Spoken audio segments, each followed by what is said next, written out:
Mark is in Los Angeles. Mark, you're on the Larry Elder Show. Thank you so much for calling. I appreciate it. Hey, Larry, I just want to know why you have such a distaste for Democrats. I have a distaste for people that intrude on my freedom, my personal freedom, my financial freedom. I have a disdain for people who play the race card for power. I believe the Democrats play the class card as well, pitting rich against poor, pitting black against white for votes. I have a real disdain for that. Oh, does that answer your question? I'm sorry? It's not true. I didn't say whether or not you agreed with it. I said, did that answer your question? Yeah, it does, Larry. Okay. Let me ask. Okay. Sure. Ask away. Why when someone disagrees with you, or including your favorite president, Donald Trump, instead of him just saying he's entitled to his opinion, and like you do the same thing, like when you talk about MSNBC, you call them names and everything. They're entitled to their opinion.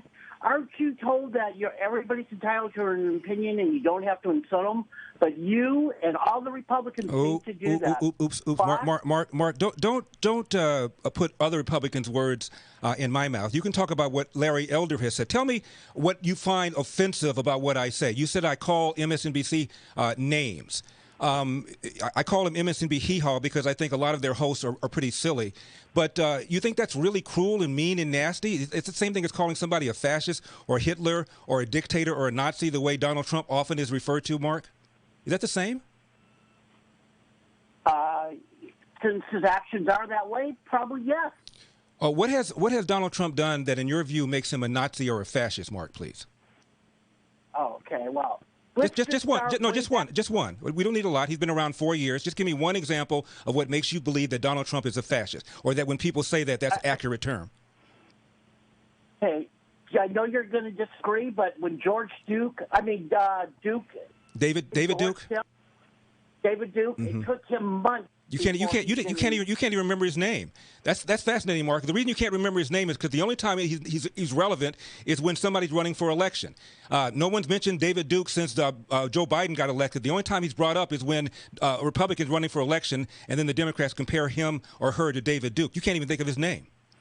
I think it's pretty telling. And what about the Proud Boys? He's the lead. Do you know any Proud Boys, Mark? You ever seen one? You know who they are? Where they are? Talk to me. No, but I know what they I don't either. I never even heard of them until all of a sudden Donald Trump was called to denounce the Proud Boys. Don't even know who they are. Who are they? Have you ever seen any? Have you ever seen a white Mark? Have you ever seen a white supremacist? You live in L.A. I live in L.A. Give me a white supremacist in L.A. Give me one. Who is he or her? Well, fortunately, I don't associate with those people. Of course you don't. Of course you don't, Mark, because you're a decent guy, and most people in America are decent and don't associate with people like that. That's why it's so ridiculous that Donald Trump is asked to denounce somebody that nobody associates with, Mark. It's foolish. That's why I'm angry at the left. Right. And you don't want to mention that all the time when Trump was saying, and I know you're going to tell me Hillary's campaign started this, but if they did, which I haven't researched that, they never used it like Trump did, that Obama was Mark, you just conceded you haven't researched it. Look, it was Sidney Blumenthal, Hillary Clinton's top aide, who started this whole birther nonsense. Sorry. And James Asher from the McClatchy newspaper has publicly said so, Mark. I don't know how we have to keep going over all of this. This is all you have? Really, Mark? David Duke? You can't even think of his first name? Mark Duke? You can't even think of his first name. That's how silly this is. That's why I'm not happy with the left, Mark. You've just now shown why I'm not happy with the left and how they've manipulated you. And now I'm the bad guy. Larry Elder's the bad guy. Mark, please. Thanks for calling, though, Mark. I appreciate it. I'm Larry Elder.